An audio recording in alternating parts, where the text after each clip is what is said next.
दोस्तों आप देख रहे हैं पीछे ये लाइव तस्वीरें और आज हम मौजूद हैं कैथल के अंदर। यहाँ कैथल में किसान सभा CITU और अखिल भारतीय खेत मजदूर यूनियन के बैनर पे सैकड़ों की संख्या में ये महिलाएं, मजदूर, किसान मिलकर आज प्रदर्शन आयोजित कर रहे हैं और लोकल स्तर के जो मांग मुद्दे मसले हैं उनको लेके जिला उपायुक्त को ये अपना ज्ञापन देंगे।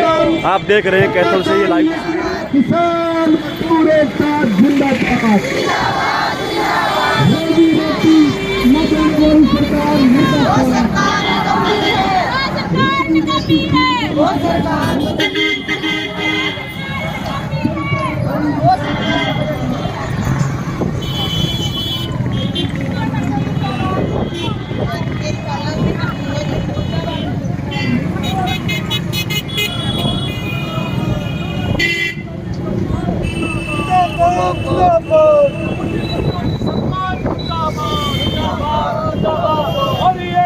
जी, आज ये कार्यक्रम आपका जो है यहाँ पे किन सवालों को लेके ये कार्यक्रम कर रहे हैं, क्या मांग मुद्दे इस कार्यक्रम के?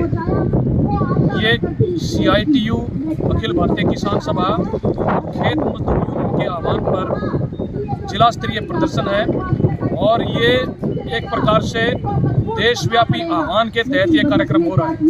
और इसमें जो प्रमुख जो मुद्दे हैं, जो किसानी और मजदूरों के सामने आज जो संकट है, उन संकटों का समाधान हो और जो केंद्र सरकार जो लगातार मजदूरों पर, किसानों पर हमलावर है, जिस प्रकार से सरकार ने पहले 3 कृषि कानून जो पारित किए थे किसान विरोधी, हालांकि किसान आंदोलन के दबाव में वापस ले लिए, लेकिन बाकी जो है किसान विरोधी नीतियों पर सरकार आगे बढ़ रही है। उसी प्रकार से मजदूरों के खिलाफ जो 4 जो लेबर कोड पारित किए थे सरकार ने, वो अभी तक वापस नहीं लिए और मजदूरों को गुलाम बनाने का एक तरीके से सरकार ने फैसला कर रखा है। ना रोजगार है तो वो कच्चा है, ठेके पे है, तनख्वाहें नहीं मिल रही हैं, न्यूनतम वेतन सरकार नहीं बढ़ा रही है और आज के दिन जो खासकर कोरोना के बाद लाखों की संख्या में लोग बेरोजगार हुए हैं। इस स्थिति में सरकार की नीतियों के खिलाफ और अपने मांग मुद्दों को लेके ये पूरा देशव्यापी अभियान है, जिस देशव्यापी अभियान के तहत राज्यों पे कार्यक्रम होते हुए, जिलों पे कार्यक्रम होते हुए 5 अप्रैल को दिल्ली में रैली होगी। उसी संगति में कार्यक्रम चल रहा है। देश की सरकार ने अभी बजट पेश किया है और केंद्र सरकार ने दावा किया है किसानों की आमदनी दुगनी हुई है। इस बीच में खाद्य सुरक्षा के जो है उसको लेके भी उन्होंने मार्च तक मुफ्त राशन देने का घोषणा की है, नरेगा के तहत काम देने की घोषणा की है। इस बजट को आप मजदूर और किसानों की नज़र से कैसे देखते हैं? देखिए, अगर मजदूरों की नज़र से हम देखेंगे तो ये बजट और मजदूर विरोधी है। जो सरकार जो असल में जो दावा कर रही है, जो सरकार ने बजट में किया है, वो बिल्कुल उल्ट है। केंद्र सरकार ने 90,000 करोड़ रुपए खाद्य सब्सिडी पे बजट घटाया है। इसका सीधा असर होगा कि जो गरीब लोगों को जो सस्ता राशन मिलता है उस पर कटौती होगी। दूसरी बात है, मनरेगा के अंदर बजट में कटौती की गई है। पिछले साल भी बजट में कटौती की गई थी, अब की बार भी 15,000 करोड़ रुपए की बजट में कटौती की गई है। उससे क्या होगा? और ये जो कटौती है, असल में कटौती तो 25,000 करोड़ रुपए से भी ज़्यादा की होगी, क्योंकि पिछले प्लान का जो है बकाया मजदूरी का भुगतान बचा हुआ है, तो मनरेगा में जो काम मिल सकता था वो काम नहीं मिलेगा। इसी प्रकार से जितनी भी सरकारी योजना, जन कल्याण की जो योजनाएं हैं, उसके बजट को सरकार ने कट किया है। तो ये इसको कह सकते हैं एक प्रकार से ये मजदूर विरोधी बजट है। और किसानों के संदर्भ में प्रधान जी आपके बीच में अपनी बातचीत रखें, किसानों के संदर्भ में बजट क्या है? महेंद्र सिंह जी, MSP की गारंटी पे सहमति बनी थी किसान आंदोलन के दौरान और लगातार आप देख रहे हैं कि वो जो सहमति बनी थी उसको लागू नहीं किया जा रहा।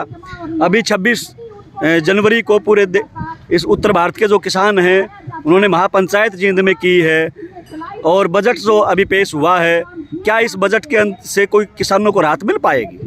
हमारा इस पर ये विचार ये है, ये कहना है कि ये जो बजट है ये मजदूर विरोधी और किसान विरोधी है। टोटल रूप में अगर इसमें देखें पूरे हिंदुस्तान में जो है 160 लाख करोड़ की जो सब्सिडियां हैं, चाहे वो उर्वरक की सब्सिडी है, चाहे वो खाद्य सब्सिडी है, वो ख़त्म कर दी गई हैं। और इसी रूप में हम ये देखना चाहते हैं कि जो MSP की सरकार ने जो गारंटी दी थी वो एक तरह से इन्हों का एक नारा था, झूठा बकावा था, उस पर सरकार कुछ करने नहीं जा रही। मुख्य रूप से मैं यूँ कहना चाहता हूँ कि इसके ऊपर जो उन्होंने जो 5-6 लोगों की जो कमेटी बनाई है, उसका जो चेयरमैन है वो बनाएगा जिसने 3 काले कानून का ड्राफ्ट किया था, वो उन्होंने चेयरमैन बनाया है। और इसमें मैं यूँ भी जोड़ना चाहता हूँ कि हमारे ही डिस्ट्रिक्ट कैथल से एक नेता है गुणी प्रकाश, वो पूरे केंद्र की जो इन्होंने जो कमेटी उसके नेता हैं, जबकि उसने अपने गांव में भी कोई नहीं जानता।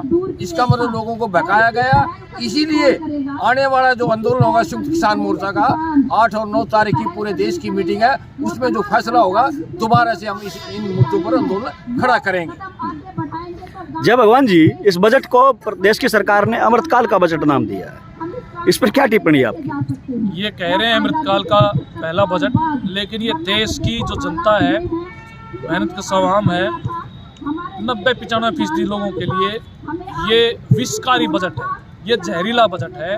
अमृतकाल के अंदर ये केवल जो है चंद कारपोरेट घरानों को फायदा पहुंचाने के लिए है और लोगों की संकट को और बढ़ाने वाला है। ये महंगाई बढ़ाएगा, बेरोजगारी को और ज़्यादा बढ़ाएगा, लोगों के शिक्षा स्वास्थ्य की संकट को और ज़्यादा बढ़ाएगा। इसलिए जो है इसके खिलाफ एक बड़ी एकजुटता कायम करते हुए पूरे देश के किसान और मजदूर 5 अप्रैल को लाखों की संख्या में दिल्ली